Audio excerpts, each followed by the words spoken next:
You guys ready to make some soapstone? Yes, sir. Yes, sir. All right, soapstone is a very popular installable finish that you will see in tons of customers' homes.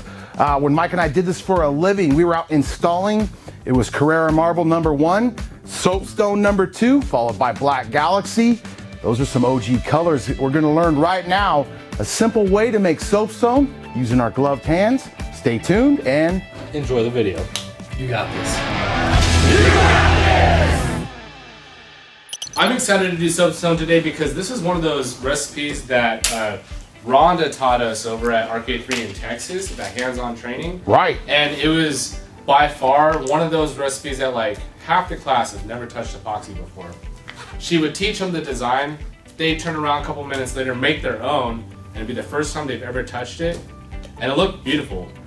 Like Right. every time. And you're like, dude, this is crazy. You've never done it before. And it's a timeless finish that goes really well with our matte ultimate top coat. It's easy to do. And it's done with two simple dyes, like two simple colors. Yeah. If you can make soapstone, you can make epoxy countertops all day long professionally.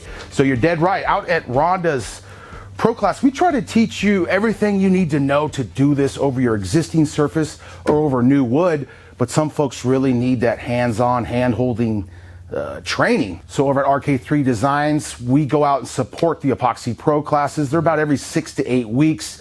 You learn multiple finishes that are gonna get you a head start on your competition installing this for a business, a lucrative business at that. So check that out, RK3 Designs. We're gonna get mixing. I'm going with our normal Stone Coat Epoxy. It's a 1-to-1 ratio material.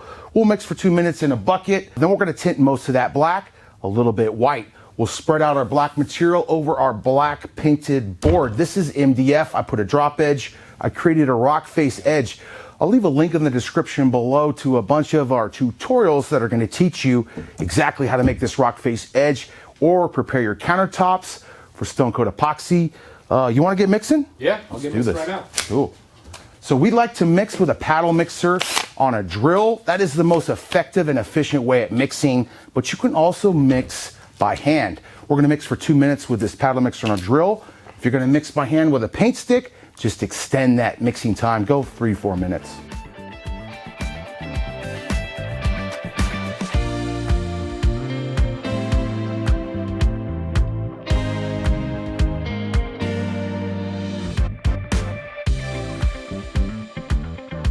All right, guys, we got the epoxy mixed. It's time to tint that. Most of this is gonna be black. I'm gonna tint a little bit white because those are gonna be my accent fracture lines. You're tinting black, he's tinting white, I'm pouring epoxy. Boom. And right now we're gonna dye our resin black and dye a little bit white. A little bit goes a long way. This is a real simple DIY friendly product and epoxy technique for beginners. Hey Mitch, someone's asking if this can be done on tile. Totally, can be done on tile. Yesterday's short on our YouTube channel shows us going right over an existing tile countertop. We prepped it, we eliminated all those grout lines. We made the front edge look like chiseled rock and then covered it with epoxy. It kept the customer's old worn out tile out of the landfill. We covered it, it's gonna last for many years to come. That tutorial's coming out in the next couple weeks. Yeah, guys, we went live when we were on site doing that tile job. So that live is on our YouTube channel. Go to our channel, go to the live section. It's a 2-hour and 40-minute live. Behind the scenes. Behind the scenes of us doing a pour. It was exotic green epoxy or ugly old granite tile. Yep. I'm currently editing that video. That'll be out in a couple weeks, so make sure you ring the bell to get notified every time we drop a new video. One thing you want to keep in mind, guys, once you have mixed epoxy, you don't want to leave it sitting in a big mass. The longer it's in a mass, the faster that's going to cure. So our resin has about a 45-minute minimum working time once mixed, but that's as soon as you pour that out. So I'm going to take my black resin and I'm going to pour it out in a ribbon here, right in the center of the project.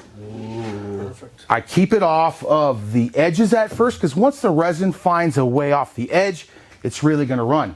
And then we have this 1/8 inch by 1/8 inch notch trowel that you can find on our website. This is designed to perfectly spread the material with the least amount running off, making a big old mess. And before I spread it, it's a pro tip. I've mixed in the bucket, Now I'm gonna mix with my notch trowel. Before I spread it, I'm gonna trowel my material right over itself. That's mixing it one more time before I go to spread it. All right, you wanna spread it? Yeah. So what I'll often do is I'll spread my material out to the perimeter before giving it away off, and then my final pass, I'll go ahead and spread it out.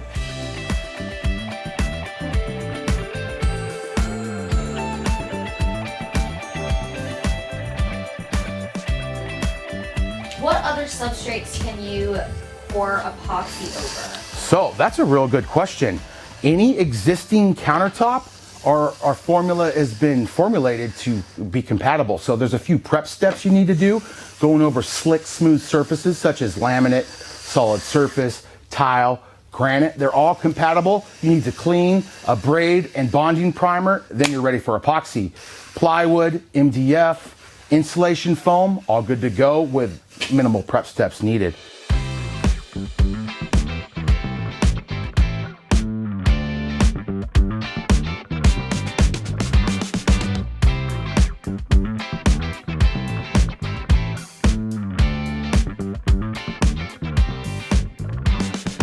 All right, we've got the material spread. The next step, we're gonna chop the top. What does that do? So we've mixed in the bucket once, right? We just mixed again, spreading the material. Now we have trowel marks. We have these little iridescent lines from spreading that material real thin. We come back next with the chop brush. So this is our 3 mix method at this point. We mix in the bucket, we mix with a trowel. Now I'm gonna mix with this brush as I'll eliminate any of these trowel marks. But the first step, whenever working with a brush, no matter how much you spend on it, bristles are gonna fall out. So I just take that and I pull at it. I get a little violent with it. Anything loose should be coming out, and we're pretty much good to go. Then I come into my bucket and I pre-prime that just by wetting it down a little bit. Or I come here where I've got some epoxy on the table, wet it down, and now in a random fashion, I'm gonna use the heel of the brush, which is this part, and I'm gonna chop the top. Don't go sit here, go in rows. I mean, it's not the end of the world, but you can kind of see that pattern down the road. So I just go randomly, and I'm using the heel and I'm pushing it down. That's gonna move the material, mix it, eliminate the trowel marks, and then the material is gonna continue to self-level for the next couple hours. So don't worry about any of the air you're incorporating. Don't worry about how uneven it's getting. It's gonna smooth right back down. So you wanna hit some of that? Yeah. And we've got a lot of questions that I've noticed, guys, that like, hey Mitch, why aren't you using a chop brush for that design? Bingo. This step is something that we would only do depending on design. In this Correct. case, we have a solid color down, and all we're doing is hiding the trowel lines and giving ourselves an option to get an even finish. If we do what we call a dirty pour or an exotic pour, all those different colors are going to go out to the top, so if you were to chop that together, it just turns into mud. So I hope that answers some of those questions as to why sometimes we chop and why other times we don't. Can you use any brush? You can use any brush. Yeah, really. You can use your hands too. If you use a real cheap brush, it'll be filled with bristles, and you're gonna spend a considerable amount of time pulling out those bristles. So that's the only downside of using a cheap brush. All right, so Luke is coming by, and it's a good practice to follow to brush those edges. As we applied that first coating, we took our hands, we wetted that epoxy edge, because where epoxy is, epoxy goes. If you leave a dry spot, it's gonna always be repelled. So we rub those out. Now he's taking the brush, making sure he's in all those nooks and crannies. But now our piece is filled with air bubbles. Don't fret. Those are easily removed with a propane torch. You can also use a heat gun or a blow dryer. First string, heat gun second string, blow dryer third. We're gonna keep this about an inch or so from the surface, and in a sweeping motion, we're gonna go from one side all the way down.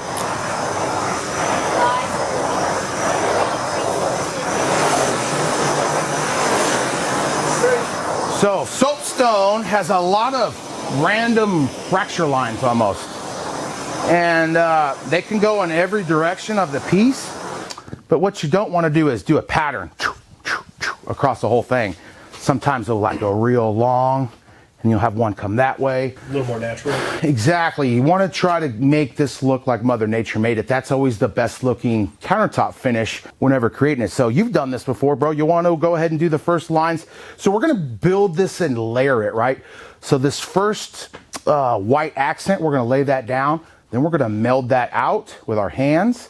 and then mist it with some isopropyl alcohol. We're just building a visual interest of a base, because you go to a soapstone, it's not pure black. No. There's gonna be some other colors kind of in that black. So this first layer is gonna give us and replicate that look. Full send. Full sending. Just a thin one. A little faster to keep them less squiggly. I got you. Protein.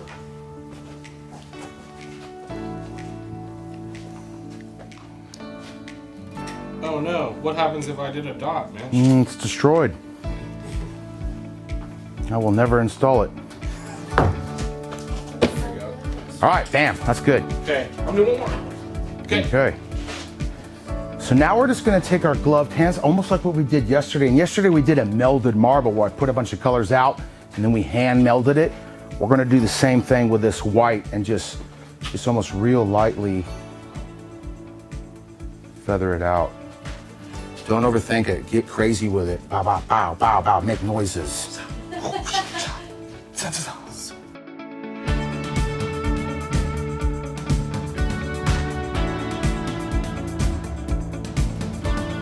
And some could stay undone like this. You're doing good over there. Okay, mist time. So far, pretty simple. Okay, now I'm gonna take this isopropyl alcohol and just mist it all over my piece. And that breaks up any of that, those straight squiggles, those straight lines. Add some cool visual interest to it. And we'll let that hang out for a minute and dissipate.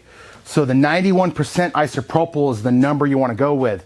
They have 70% or 99. 99 will still work. 91's optimal.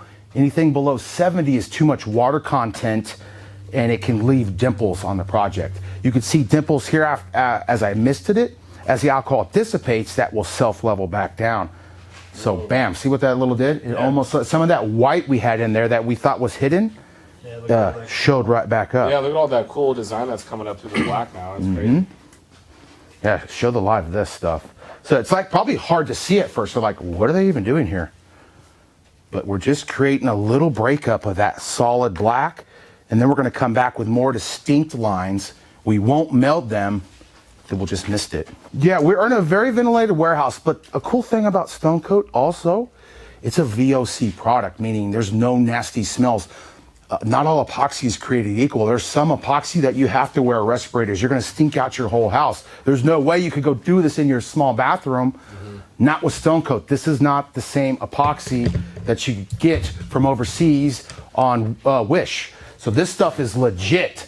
You could work in a kitchen, you could work in a small bathroom without any respirators. When you wanna wear a respirator is whenever you're gonna sand. So whenever you sand the next day to put on your top coat, whenever you sand wood, epoxy, whatever it is, protect your lungs. Now you have dust in the air.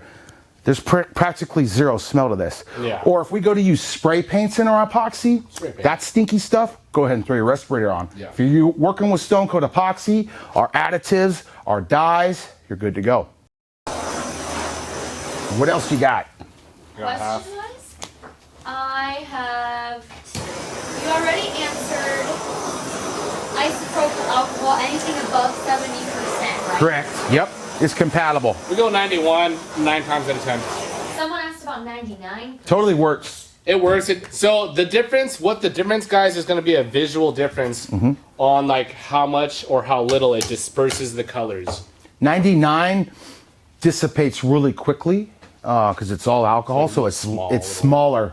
Lacing. webbing. Little tiny dot. Yeah, we totally learned a giant lesson. Like, I've worked in some humidity, but never like 95% humidity, and it was 80 degrees. Yeah. So the higher the humidity, the quicker the epoxy is going to gel up, but then it's going to extend the cure time, if that makes any sense. So it'll gel up within an hour. Like when I'm here in Oregon and I build a tape dam to do a dirty pour, I'm pouring 6 ounces on the counter, so I build a dam. I say pull between hours 2 and 3. That's here in Oregon where we're at 40% humidity and 70 degrees. In Hawaii, we pulled that in 1 hour. It was already gelling up. The edges looked really good on that piece. If we waited any longer, we could have been in trouble. So East Coast in the summer, when the humidity's above 75%, you're gonna have a little less working time than you do here in Oregon when the humidity is low. So thank you, Rhonda. We all learned really quickly Yeah. how different the epoxy works depending on humidity. So it's my job to teach better.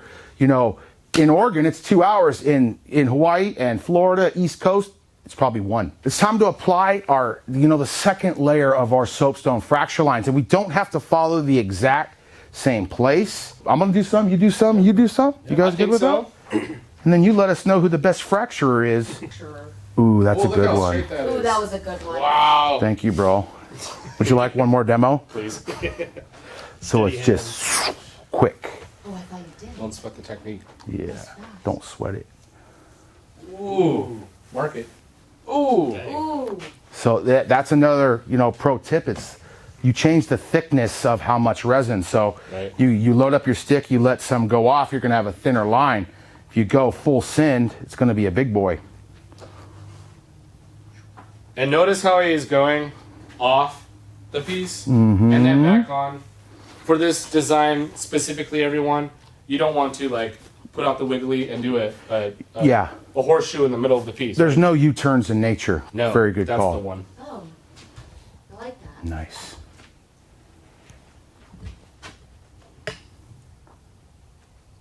Cool. You did it. We gotta go no. off and then around. Yeah. It's okay. But watch how easy you can It's fix ruined. it. Oh, now it's okay. not. Look at this. Now it looks great. La la la la la la. If you don't do I the sound didn't effects, it mess doesn't up. look as I good. didn't mess up. Is Seguin, Seguin. Texas. Just about an hour out of San Antonio or Austin. South Texas, for those who don't know what that means. South Texas, ma'am. and you guys can find kits Ooh. to create. That's countertops sick. on our See that? website. I do. Yes. Legendary. Okay, so you could quickly. Okay, let's say we add too much. What do you do? Add too much? No. Like, your customer walks up and goes, "Can you take away some of the white?" Oh no. So like Yeah, this is too exactly. much? Yeah. That Ooh, messed me up. Why'd you do that? I would just do this again. It does look like playing with glue, somebody said. Well, Mitch, Yes, sir. what if I ran my stick through the line? Yeah, that creates a different sort of fracture line. So show them. Let's show them. Can I try that right here? This one? Go ahead.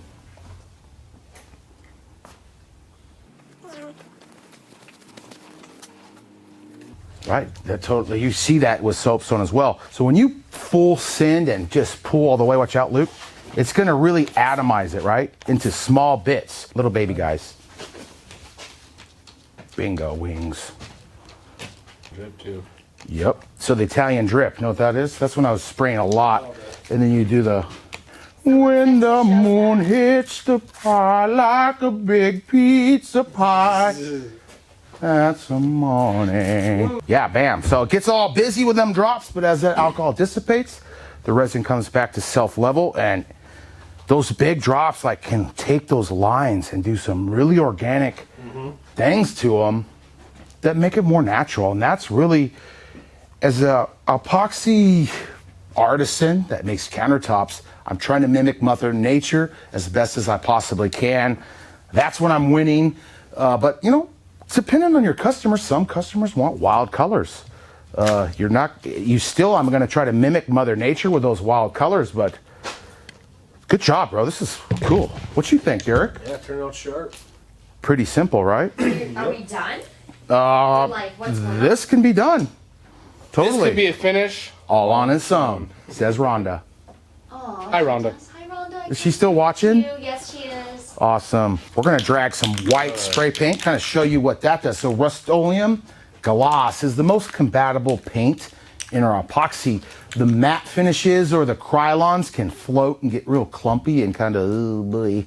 So avoid those. I stick with Rust-Oleum Gloss for the win. So he sprayed his popsicle stick and now he's dragging it through an already existing fracture line that he created. And then we'll come back with a little heat to open that up. And I'm kind of just coming right over, like Luke said, other white dyed lines. Then I'm going to come back with my heat and my alcohol and open them up. So if your lines weren't really, you weren't really pleased with them, it wasn't tickling your fancy, bust out the white spray paint, kind of follow them. When you keep layering is sometimes when you get the best countertops. And with Stone Coat, you have all that time to work with it. Here, drag one. I'm gonna take some fire to this, some flame, and move that out a little bit. I'm gonna come in and touch and go is what I call it. So as soon as I see my white spray paint start to move, I'm gonna pull back. Okay. And you wanna let your spray paint sit a little bit before you come do this, because the spray paints have propellants that are flammable. So let those evaporate out before you come in. I'm gonna move these organically a little bit with my torch, and then I'm gonna come back with the alcohol and really bring them to life. Oh, there it is. I was like, bam, where is it? There it is. Bam. Bam! Emerald in the kitchen. I miss Emerald. Oh yeah, hold up now, dog. Is he dead? No, he's not dead. Oh, I was like, I just saw like a thing about him. He's coming back. He is? Yeah, Oh, he had to sell out his whole business, poor guy. Why? Okay, well, we don't COVID talk was not about good to that. him. Oh, And the well, we restaurants, love that the whole restaurants, we idea. do. Bam! Yes. All right, I'm gonna hit these veins. Those veins look good in here. Nice. Very natural. You can quickly add too much too. So, you know, on a piece like this, I would call it enough lines. And that's all dependent on your customer. Your customer may want more. Wait, so then this drop, you know, Emerald, that's so So can you do the fractures just with the spray paint? You sure could. cool. I'm coming over here. But a combo to both, like look at this vein now. Yeah, yeah. It's a little different shade of white. So it's like, oh, cool, way cool. They act different. Definitely. But, Very cool. but they tie together on the same piece. Ooh, look, you did here. Good job. And so the spray paint veins will balloon and Yep. blossom out, for lack of a better word, with the torch way more than the mica veins do. And or it's the- very shiny right now. Do you want to tell them how to make it a more matte finish? Yes, totally. So the wall behind us is epoxy, and we've used the Ultimate Top Coat Natural Edition, which brings the sheen level down to a matte finish, a more realistic leathered granite look, and it brings durability to maximum. Woo. And that's a little bit of sunscreen for UV as well. It's really the final step in our epoxy countertop system. You make your countertop look real beautiful like this. I'll come back tomorrow, I'll do a clear coat. It really protects those edges. It protects the colors. And then here comes the top coat. And that is a solid, long-lasting quality countertop that you can create yourself in your own home, saving yourself thousands versus waiting for the Home Depot to show up. This piece looks epic. This is one of my favorite soapstones in a minute. I love it. Oh, I love it too. What should we do? I wanted to make a mess up and see if we can fix it. Okay. So let's say I'm in here and I'm like, oh, Mitch told me to use spray paints, Oh boy. and I'm gonna sit here and you're supposed to go on the end of your stick and and then you drag that through. What if I did it over my piece because I wasn't thinking? Yeah, you just misted it. Oh, I messed up. So what do I do? You'd panic. Where's the alcohol? I would come to here to the black. Ooh, Ooh, he got some drips. Cover that get up. some black. What if I chopped it? You'll start creating mud, so we're gonna hide it. We don't want mud. No, but good job showing them a boo-boo to fix. It's great. Really is. Bad one. Good job. So there's also all these little specks. Yeah. So I'll just kind of come. And how long's it been, Nate, since we've been, I guess you stopped your camera. Probably 30 minutes. I bet it's 30, 40 minutes. About 40. About 40. Okay, cool. So I'm gonna walk this over a little bit, kind of blend it in. We'll eliminate this whole little guy. Okay, now missed it again. Yes, you can keep your arm and your leg if you shop with Stone Coat instead of Home Depot granite Yes. countertops. Yep. Cool. Look, it never happened. Nope. Sweet. So that was cool, guys. So don't be afraid to continue to play with the piece Yep. until. Don't panic if you Yeah. think you made an error and walk away. Yeah. Plenty of time. Would you recommend people's, like if they're doing a big kitchen or countertop, that they do a trial piece on something small, just start hanging it first? Or? Yes, Derek, that was such a great question. It's almost like we're paying you to ask that question, bro. That was legendary. So that, as a customer service, that's where I started out at Stone Coat when I joined. I started customer service for us. And I always recommended that. Somebody who's buying the material, that was the first question I asked. Have you used this before? No, but I'm ready to go. I watched 5 videos. I don't care how many videos you watch, please make a little sample piece. Even if it's this big, like you are gonna learn an insane amount. So oftentimes you're gonna have extra material, you know, a 2-gallon kit will cover 40 square foot, 2 coats of epoxy. So oftentimes you can mix up 20 ounces, put your colors on the board. It's gonna tell you what you like, what you don't like. You may really, I love what you did there, dude. I almost wanna do that all over the place. So like, just like that, if you make that happy accident, that error you love, now you're gonna apply that to your whole kitchen. If you wouldn't have made your little sample board, you would have never known that. So very good advice. If you've never mixed it up, make a sample board. And here's a pro tip on that. At Walmart, Wally World, they sell these little, the little end 24 by 24 inch end tables. They're usually white. The legs, they come with legs. You could set that up on your table. You mix up 20 ounces, cover that table with what you think your countertop's gonna look like. You're gonna learn a ton. Now you have a little end table to set next to your recliner that matches your kitchen if you end up going with that. If you hate it, sand it up, coat right over it again. And the best part is you can tell your friends and family that visit, I got that from IKEA when, you know, the tag underneath says Walmart.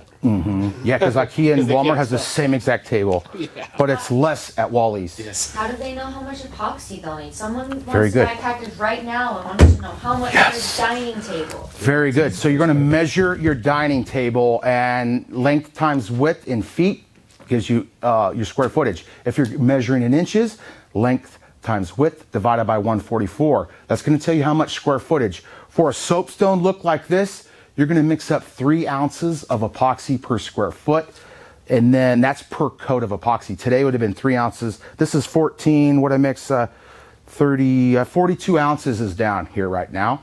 So tomorrow I'll come back and mix up another 42 and do a clear coat. And then the next day, if I'm installing this in a customer's home, is going to be, God bless you, is going to be the ultimate top coat. So if your table, I have a video on the channel like dining table repair, something like that. Dining table with epoxy, where I teach you how to permanently fix in your leaf. If you have a leaf that comes out, I permanently install that and coat it as one table because ours never removed. It like always stayed there. And we had these cracks always filling with kid food. So we eliminated that, man. It was a great upgrade. And that table still looks legendary. Man, this is fun. This was epic. That does look. Doesn't that look cool? Let's do more of that. Here. Did you catch the time on your not watch? I keep looking at my watch and it's not there. I take it off so I don't get it. Making oops. There you go. Oh, I want to it mess in. up more than that. Thank you. Oh, Blend it in. oh, are we supposed to be doing this? Yeah, look what this did. Yeah. Luke's boo-boo looks Looks epic. I'm gonna come around back if you don't mind. Yeah, come on back. Sorry guys, bear with me. I got a big truck Excellent. log here. I almost kind of like the specs too. I'm coming. Can I wait? So eliminate them and then we'll come back and mist it. Looks like I'm doing nothing, but just give me like 2 minutes Yes. and you'll see. And they're so right. Some people are saying it just doesn't do it justice on the video. It they really know doesn't. it was so does good. it, yeah. Somebody said, gold spray paint. Okay, let's make You want some it? gold Oh my gosh, are we soapstone. gonna do it? We're doing it. The which gold? Because there's the gold that sits on top. Not gold. that one. There's the antique brass, which is kind of gold. I love gold. Ooh. Oh, Did you do it already? Yeah, I love gold. I did it on some drips on the plastic and wonderful. that looks like Legendary. that's like Black Panther gold. I'm just gonna give you a little dot and just wah, wah, wah. Okay. Know what that means? Wah, wah, wah. Bam. Put it in the glossary. It looks so, oh my gosh. Ooh, I'm gonna actually bring it. Maybe we meld the whole thing and bring white again. I think so. Can we, Yeah. is there such thing as too much gold? Maybe. We'll find out. I bet But today it won't be. don't forget about those drips. You bring back the black and hide that up. So go on the side. I know what I'm gonna do. This is so fun. I'm dragging a gold vein through it. Thank you. Yes. Oh yeah. Ooh. Whoa. Oh yeah. Havana Nights said they do countertops for a living, and this is the most beautiful one they've ever seen. What kind of countertop? Like, Tell us more about that. tell us Where you more. from? Thank you. That's epic. That was sick. So Mitch, if I have laminate countertops in my home, Yeah. and I want to do this over my laminate. That's warm enough. What's about the cost to square foot if I do it myself? Oh man, so if you're doing this yourself, you're about $7 to $10 a square foot, depending on how many additives you use and the prep work you do. So go to Home Depot right now and ask them for the $10 a square foot countertop option and see what's available. There's be none. So we teach you on the YouTube channel. We have tons of videos going over a bunch of existing surfaces. That's one of the key aspects to our resin. Not all epoxy can do that. It won't be open long enough. It'll start thickening and gelling up on you before it lays out nice and smooth. So it's about $7 to $10 a square foot to do it yourself. To have a professional come in and do it for you, you're talking anywhere from $50 to $60 a square foot to have a pro come do it. Yeah. And a cool thing is, and this is the epoxy countertops are starting to get recognized as a solid surface countertop upgrade when you go to sell your home, which is legendary for the industry. Yeah. It's an actual upgrade. I think we need more of the golden spots though. You know, I don't like the batches of it. For those who don't know, we have a Facebook group called Stone Coat Countertops Insiders. About 80, 90,000 members on there. Yeah. Many of which those members do this for a living using our products they install in people's homes. So if you want to learn more from your peers, not just from us, about how this all works, go ahead and check it out. Facebook Insiders. Ask away, drop your projects in there, share your pictures. We want to see them. And ask around, see how it works out for other people. They said, how do you get it smooth? The resin? Yes. The resin will self-level all on its own. It continues to self-level for probably 3 to 4 hours after mixing, and that's also dependent on your working humidity. Here in Oregon, this is going to continue to self-level and drip for about 3 to 4 hours. At hour 4, I'll come back and I'll scrape on my drip smooth, and no more material is going to continue to self-level over and drip. If I'm doing this for a customer and going to install it, I'll just let it drip. I'll flip these tops over tomorrow and I'll sand those drips off. This was such a fun soapstone. I like whoever said add the gold. Heck of a good job. Yes. I'm gonna do that audible with Rhonda at the next one. Yeah, this is ridiculous. It was a good. Even the fracture line goes with it. The torching I'm doing is not making it level. The torching is just eliminating any air I've incorporated into the resin mixing and using our hands and everything. This will be the last time I need to torch. Whenever I'm working on a customer's project, I'll torch it a minimum of 3 times once I'm done working with it. I'll get it all set how I love it. I'm done with the colors. And then I'm going to torch it 3 times. That should be sufficient to remove any air incorporated into that resin. You don't want to torch your project, I'd say, after an hour of mixing, depending on your area. In Hawaii, I'd say 40 minutes. And we're going to let this cure. This will cure overnight and be ready for the next step in 24 hours. And that will be a clear coat. And then we'll let that cure overnight. Next step, ultimate top coat. We'll let that cure 2 days, and then it's installed in a customer's home, ready to be used, which is way epic. Before the ultimate top coat, the epoxy would have to have cured for 30 days for maximum durability. When you go with the ultimate top coat, you can install that within days instead of a month. So, is it too late to try to mess it up more, bro?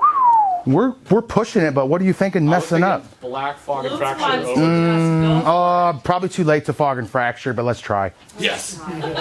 So we have a epoxy technique where we say we're going to granify the project. That's where we take black gloss Rust-Oleum spray paint, we fog the piece, and then we come back with isopropyl alcohol. That fractures open the gloss paint to expose what's below there. And often I'm doing that on a contrasting color. So like over there we have a brown piece with all that selling going on. That's a fog and fracture going on, or the Baltic brown. Baltic brown or Ubatuba. Or Ubatuba, or even, what's that, Blue Pearl. Blue Pearl. And then also, we usually do this within minutes of us. Yeah, this epoxy might be a little too thick We'll for this to look, but let's see. I like that we're just We're testing. Trial and Give error. what they want. yeah. It might not show anything because it's black on black. It's doing something. It is doing something. If that gold was a little too loud for you, you could tone it down with that. I like it. Yeah, let's tone it down on this piece. Oh, yeah, okay. Let's show them it right here on this loud gold. I love that though. I'm not touching that. No. Yeah, don't touch that. So you just cover it up. A little bit. Now it'll kind of break through the black and show you underneath, and almost gives it like more depth. Definitely toned it down. Yeah. Ooh, it did actually. Look at that. Here's one example.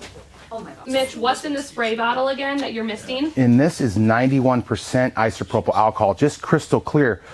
Neat thing about that also, we could mix in our mica powders into this, and then you can mist on alcohol and micas, and it leaves a little lacing of mica on top of that. Ooh. That might Yeah, look like cool. a gold Really metallic cool. would be cool. Yeah, this did a good job of toning down the gold. If you were like, I love it. hated it, Yeah. that black fracture did a cool job where it's I just can almost barely see the whole peeking countertop through. looking like that. You see it? Another question, Mitch. So let's say you did that and it just screwed the countertop up. Can you just start over, or what do you do? At this stage, we're running late on time, but I would meld it like that and then re-alcohol it. And that can take some muddy parts of the project and bring them back to life. Like, remember when this was real muddy where Luke did the white? Now it looks epic because that alcohol really does some natural looking effects to the project to take the man-made look out of it. But totally, we're about in 45 minutes, easy 50 minutes into this mix. I can already tell it's thickening up. You could touch my drips and it's kind of stringy like that.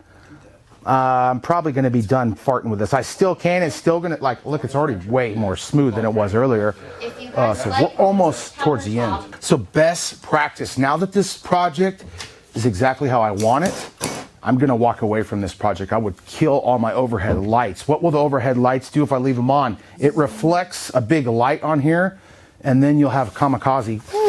Bugs are going to land on that light like a bug zapper. So turn out those lights. You'll have high odds to come back and have no bugs in your top. If you do have a bug in your top, it's not the end of the world. Why? Because I'm coming back with a clear coat. I'm coming back with the ultimate top coat. I'll be able to sand the bug and the legs out, and he's gone. No worries. So without that ultimate top coat is an insurance policy that this project's going to turn out really good. And I also would turn off any heaters or air conditioners. Why? As those kick on, it's going to poof out lint. And you'll come back and you'll have little nibs and nubs all over your project coming out from the HVAC system. If I'm doing this for a living at home in my garage, I turn my garage into a little workstation. I let my pieces cure overnight. It's winter right now. How hot does the garage need to be for this to be a good cure? Very, very good question. And you want to keep the temperatures, the working temperatures, above 65 degrees minimum for the first couple days of cure. Anything below that will slow down or retard the cure. It's going to cure, it's going to not be sticky, but it's going to remain soft over time. So we hear customers, I have a ring going around my countertop when I leave a real heavy item. Often that's because it's cured too cold. That's one of the factors of the resin. We had to have a little flexural strength with it over overhangs where it won't fracture, but be strong enough where heavy items can go on there and it doesn't divot. If you mix right and you let it cure above 65 the first few days, none of that will happen. It's going to be a rock solid countertop. Bam, great questions though. What you? Do you need to put a top coat on here for protection? Yes, very good question, and the answer is yes. 100%. Why? Our epoxy is food safe for incidental food contact, but spray paints are not food safe for incidental food contact, and that gold paint especially likes to float on the surface. So as I live with this countertop and my gold's on the surface, it's going to slowly wear with time. If I come back with a clear coat of resin tomorrow, I now have a protective 1/8-inch layer of clear epoxy covering up all my paint. We're back to food safe. I could come back tomorrow with the ultimate top coat. Whoa, that was loud. I could come back with the ultimate top coat. That is food safe. So that will cover up my spray paints and bring us back to food safe. And whenever I'm installing for a professional job, I will always do a clear coat before the ultimate top coat because my edges are the thinnest part of the project. And that clear coat will add another layer to those edges. Yes, right. So a nice big impact. It's going to be protected. It'll be good to go.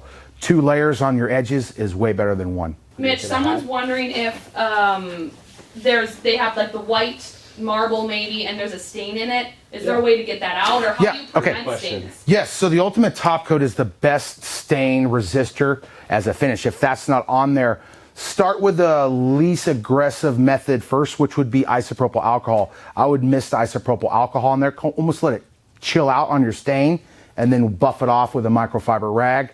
Keep doing that. There's been no stain I haven't been able to get out doing that method. There's also a material at Dollar General or the Home Depot called Totally Awesome Cleaner. Yes. It's amazing and it's totally awesome. It's like it does a drugs. great job of pulling stains out of the UTC. The only thing, okay, I'll say it here first, the only thing that I've had trouble with is a tulip The pollen. pollen thing that falls out. On top of your counter? Yes. Yeah. I messed up. weird. I snuck into the customer's house with the permission of their daughter to do their counters while they're on vacation. And then I left a big bouquet of flowers and tulips on there, like, hey, the magical kitchen fairy strikes again. And then it backfired and left the thing on there, and I had to go pull it out. The Totally Awesome got it out, so, but yeah, I had no idea. I So, guess in hindsight, probably should have waited until the tops were fully. yeah, I put the flowers on the next day, dude. Yeah, it was like the next day we're putting stuff on the countertop. My bad. Dude, I absolutely love what the gold did, as well as your little white boo-boo, right? At first I was like, what did he do to the countertop? I was so excited to mess it up, and then joke's on me, it made it look better. It did. That's what we call is a happy accident. Guys, Soapstone, if you're new to epoxy, stick with this recipe. It's timeless. It looks beautiful in your home. We teach you step by step on this channel. If you didn't learn enough on this one, search Soapstone on Stone Coat. We have tons of other videos showing you how to do this over existing or new wood. Thanks for watching, everybody, from Stone Coat Countertops. Don't forget, you got this. And we'll see you on the next video. Stone Coat